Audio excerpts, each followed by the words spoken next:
नमस्कार दोस्तों, कथा वाचन में आप सभी का स्वागत है। आज इस वीडियो में हम आपको करवा चौथ की कथा सुनाएंगे। लेकिन इससे पहले अगर आपने अभी तक इस चैनल को सब्सक्राइब नहीं किया है तो प्लीज़ इस वीडियो को लाइक और चैनल को सब्सक्राइब करना ना भूलें। करवा चौथ का व्रत सभी महिलाओं का पसंदीदा व्रत होता है। करवा चौथ को सभी चौथों में सबसे बड़ा माना जाता है और इसका व्रत हर साल कार्तिक मास की कृष्ण पक्ष की चतुर्थी को किया जाता है। इस दिन सभी महिलाएं निर्जला व्रत करती हैं तथा सभी महिलाएं इस व्रत पर अपने हाथों में मेहंदी भी लगवाती हैं। महिलाएं यह व्रत अपने पति की लंबी आयु के लिए करती हैं।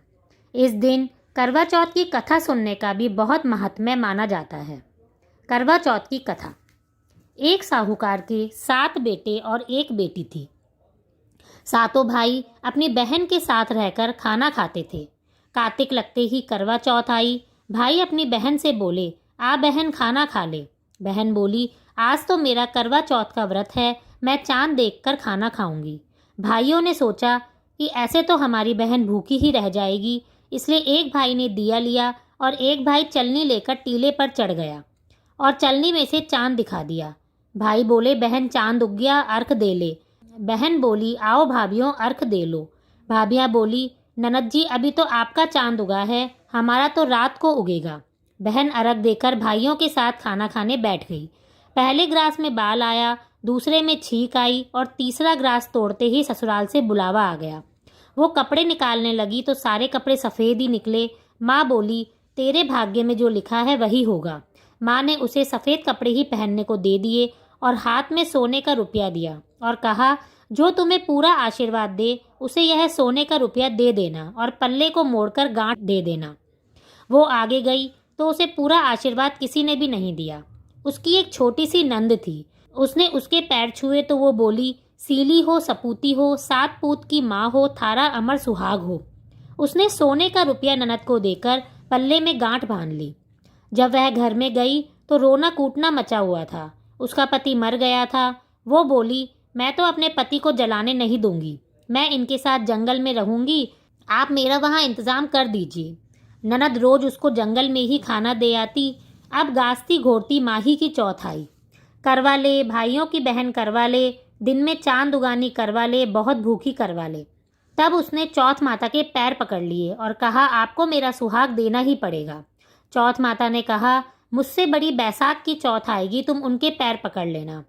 बैसाख की चौथ ने कहा कि मुझसे बड़ी भादवे की चौथ आएगी, तुम उसके पैर मत छोड़ना, अगर उसके पैर छोड़ दिए तो तुम्हें कहीं भी जगह नहीं मिलेगी। जब भादों की चौथ आई तो उसने उसके पैर पकड़ लिए। चौथ माता ने कहा कि तुझे इतनी शिक्षा कौन दे गया? तो वह बोली, माँ मुझे किसी ने कुछ नहीं बताया, आप ही बताओ मैं क्या करूँ। तब चौथ माता बोली, मुझसे बड़ी करवा चौथ आएगी, उसके पैर मत छोड़ना, वो जो भी मांगे उसे सारा सामान मंगवा लेना, बेस सारे सुहाग का सामान मंगवा कर रख लेना। दूसरे दिन ननद रोटी देने आई तो वो बोली, ननद जी काजल मेहंदी बिंदी रोली मोली सारा सुहाग का सामान और एक बेस भी लाकर मुझे दे देना। ननद ने सारा सामान उसे लाकर दे दिया। कार्तिक की करवा चौथ आई। करवा ले दिन में चांद देखनी, करवा ले बहुत भूखी, करवा ले। तब उसने चौथ माता के पैर पकड़ लिए। चौथ माता ने कहा कि छोड़ पापन, तू मेरे पैर पकड़ने के लायक नहीं है। उसने कहा, माँ आपको मेरा सुहाग देना ही पड़ेगा। चौथ माता ने कहा, बोल तेरे पास सुहाग की क्या चीज़ है? वो बोली, माँ आप मांगो वो सारी चीज़ है। चौथ माता बोली, रोली मोली सठेली गठेली पताशा गेहूँ करवा जलेबी ला। उसने सारी चीज़ें निकाल कर दे दी। माता बोली, तुझे ये सब कौन बता के चला गया? उसने कहा, माँ मुझे जंगल में कौन बताएगा, मुझे तो सारा ज्ञान आपने ही दिया है। माता को उस पर दया आ गई। उन्होंने सारी सुहाग की चीज़ों को घोलकर छींटा मार दिया तो उसका पति अकड़कर बैठ गया और जाते हुए माता ने झोपड़ी को लात मारी तो महल मंदिर बन गए। सुबह ननद खाना देने आई तो वो बोली, मेरे भाई भाभी कहाँ चले गए? भाभी ने आवाज़ लगाई, ननद जी आओ बैठो। ननद ने कहा, भाभी ये सब कैसे हुआ? भाभी बोली, रात में चौथ माता आई थी, वो ही ये सब करके गई है। जाओ ननद जी, माता जी को बोलो कि पुरानी चौथ को उजलवाओ और नई गढ़ाओ और हमें गीत गाते लेने आओ। ननद माँ को जाकर बोली, माँ भाभी ने तो भाई को जिंदा करवा दिया और भाभी ने कहा है उनको गीत गाते हुए लेने जाओ। सास गीत गाती हुई बहू को लेने गई। बहू सास के पैरों में पड़ी और सास बहू के पैरों में पड़ी और दोनों एक दूसरे को कहने लगी कि आपके भाग से ही ये हुआ है।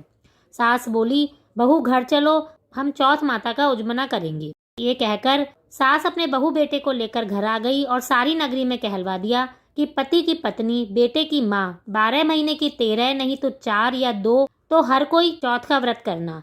हे चौथ माता, जैसे आपने साहूकार की बेटी को सुहाग दिया वैसे ही सबको देना। बिंदायक जी की कहानी। एक बार की बात है, एक बहू अपनी सास से बहुत परेशान थी। उसकी सास उससे भरपूर काम करवाती लेकिन खाना पीना ठीक से नहीं देती थी। बहू अपनी सास की इस आदत से बहुत परेशान रहती थी। अंत में उसने एक उपाय निकाला। वह प्रतिदिन अपने घर से आटा, घी, गुड़ आदि लेकर नदी के किनारे जाती, आटा गूंदकर शमशान जाती, वहाँ चिता की अग्नि से रोटी और चूरमा बनाती। वहीं पर बिंदायक जी का मंदिर था। वो पहले वहाँ भोग लगाती और फिर स्वयं भोजन करती। बहुत दिनों तक ऐसा चला। उसके बाद एक दिन भोग लगाने के पश्चात जब वह चली गई तो बिंदायक जी ने आश्चर्यचकित होकर अपने मुंह पर उंगली रख ली। अगले दिन लोग वहाँ पूजा अर्चना करने आए, तब उन्होंने देखा विनायक जी ने मुंह पर उंगली रखी है। ये खबर सारे गांव में फैल गई। तो एक भक्त ने सभी से कहा, जो भी बिंदायक जी के मुंह से उंगली हटवा देगा उसे पुरस्कार दिया जाएगा। पुरस्कार की बात सुनकर सभी ने अपनी अपनी तरफ से प्रयास किया लेकिन कुछ भी नहीं हुआ। तभी वहाँ पर वो सास और बहू भी आ गई। तब बहू ने कहा कि मैं प्रयास करती हूँ। सास ने चिढ़कर कहा, चुप रह, सब लोग हार मान कर बैठ गए तो तू यह कार्य करके दिखाएगी। बहू ने कहा, हाँ मैं यह काम कर सकती हूँ। सबके कहने पर सास ने बहू को आज्ञा दे दी। तब बहू मंदिर में गई और दरवाजा बंद कर लिया। बिंदायक जी से कहा, मैंने आपकी बहुत सेवा की है, आपको भोग लगाया, अपनी सास से छिपकर मैंने खाना बनाया और आपको भोग लगाया, लेकिन आप चुप हैं क्यों? अब तो आपको अपने मुंह से उंगली हटानी ही पड़ेगी। उसकी बात सुनकर बिंदायक जी सोच में पड़ गए। यह कह तो सही रही है, इसने मेरी सच्ची लगन और सच्ची भावना से सेवा की है, तो इसका कहना तो मुझे मानना ही पड़ेगा। तब बिंदायक जी ने अपने मुंह पर रखी उंगली को हटा लिया। यह देखकर बहू बहुत प्रसन्न हो गई और द्वार खोलकर बाहर आ गई। सभी देखकर आश्चर्यचकित हो गए। बिंदायक जी ने अपने मुंह से उंगली हटा ली।